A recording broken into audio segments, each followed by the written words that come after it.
Why have you decided to be on the same ticket as Cyril Ramaphosa?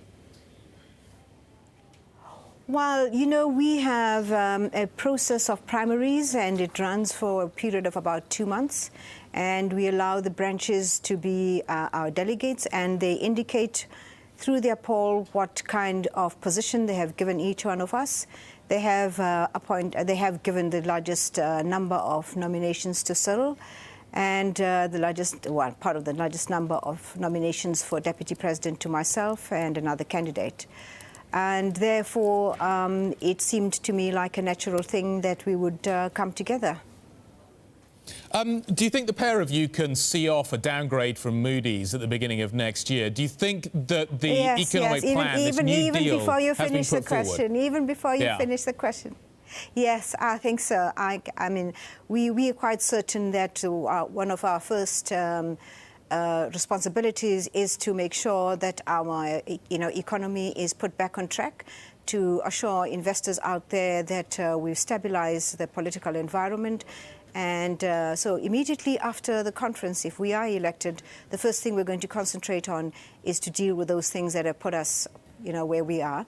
We've just emerged from junk status, gone up by 2%.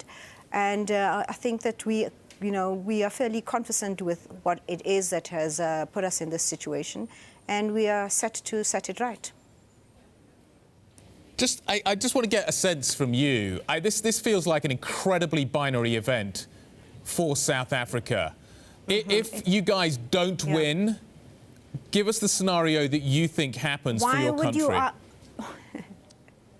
No, but that's an unfair question. I'm not going in to lose. Okay, you're not going in to lose, but it's an important. No. Okay, we can talk about the positive stuff, but this is really important for the country, and I just want to get your sense of kind of the magnitude. There's an international audience watching here, an international audience that may be interested in investing into your country. The order of magnitude of the decision that is about to be made by your party is huge. It is huge, yes. We understand that. And the question you initially asked is what would happen if we didn't win? Well, we would need to sit down as the ANC and see how we assist the new order or the new candidate, new leader, to see things the way we see them. And after all, it is our organization, and we have a responsibility of helping it out of the current situation. And we hope that the new leader, if it is not ourselves, will allow us to assist them. We've been thinking these things through, and we think that we've got the answer that will put us back onto, back onto the international community as a credible partner to do business with. But so you're saying that you would back an alternative government not led by Cyril Ramaphosa, because there is some suggestion that the ANC could split on this. Yes. No. We've been talking about it for quite a while. We can't afford that. The ANC is a 105-year-old organization. It is, for us, the most credible organization there is. We've been in government. We understand what the problems are. We're not going to allow a government such as South Africa, with an economy such as South Africa, to go down simply because it was not ourselves who were elected. We have taken a pledge as the candidates, there are 7 candidates, as you probably know, to assist whoever it is that wins. If Dlamini Zuma wins, there is talk that we could see nationalisation of the mines, that we could see like sort of private sector capture. Would that be something? So you don't anticipate that would happen? Well, I do know that if we don't come together and take ourselves out of this situation, or the perception of a situation such as you outline, we would be in serious trouble. Our economy would be in serious trouble. And I think anybody who emerges out of this conference as a leader would be aware that the first thing they would need to do is sort out the perception that people have out there about our economy. And any talk of nationalisation and all of those things would need to take a back step until we've sorted ourselves out.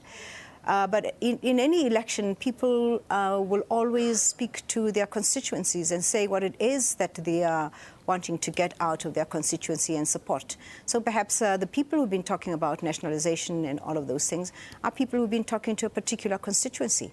By the time they win, they're not only talking about their constituency, they're talking about the whole country, because we do represent the whole country. We are the ruling party.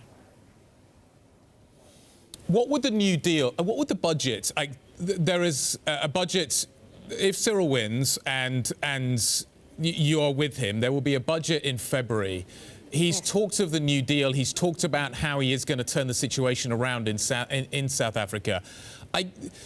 What would you guys, what would be the main priorities? You're sitting there in Pretoria, you're trying to figure out exactly what you're going to do. What would be the main priorities to get this to happen? There's some big state enterprises out there with debts that need to be handled. There's a lot of very big moving parts that need to be dealt with here. Yeah, it is a large number of moving parts.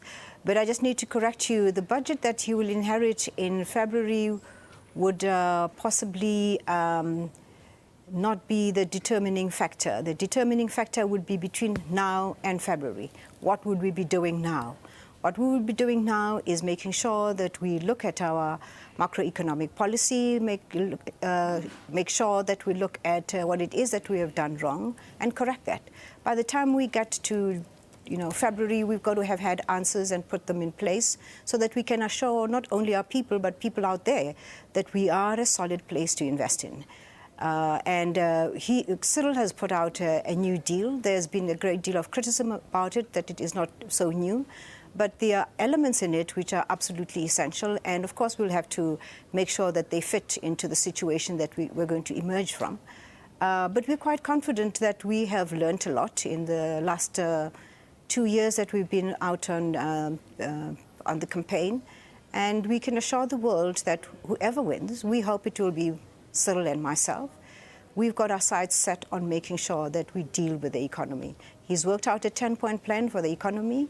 We are running an economy where we are not creating jobs and it is not growing at the rate at which we want it to grow.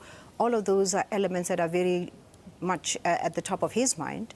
And I suspect that immediately after the conference, we will be having a conference to understand from the various stakeholders, the private sector and other people, what they expect out of the new government. We need to create the confidence that our people, that investors had in us and our people had in us in the past.